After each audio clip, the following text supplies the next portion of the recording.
बिरियासिटी rural health centre अस्पताल जे x ray room जी छित ओचितो धमाके सां किरी पई। लखें रुपयनि जी मालियत जी सरकारी नाकारा बणियल एक्सरे मशीन, सोलर पैनल समेत अस्पताल जो फर्नीचर छित किरण सबबि मलबे हेठियां अची वियो।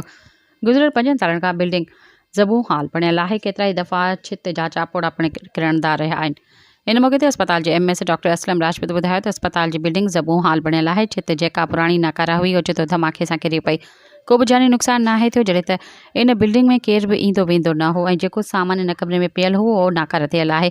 अस्पताल जो को बि सामान जो नुक़सानु नाहे थियो। ॿिए पासे अस्पताल ज़रनि खां मालूम थियो आहे त इन अस्पताल जी बिल्डिंग ज़बू हाल हुजण बावजूदि मासूम ॿारनि जी हिफ़ाज़ती टुकनि जो वार्ड, हेपाटाइटिस वार्ड, गुहारी औरतुनि खे चॉकलेट ॾियण वारी वार्ड समेत अखियुनि जो डॉक्टर MS ऑफिस ऐं लेडी हेल्थ वर्कर जी ऑफिस इन साॻी ज़बू हाल थियल बिल्डिंग में कमु करे रहिया आहिनि। जॾहिं त मोकल वारे ॾींहुं हुजण ते अस्पताल जा सभई वार्ड बंदि पियल हुजनि था, जंहिं जे सबबि जानी नुक़सानु थियण खां बचाव थियो आहे। सब्सक्राइब कयो अवामी न्यूज़ HD खे ऐं ताज़ा तरीन ख़बरुनि लाइ ॾिसंदा रहो अवामी न्यूज़ HD।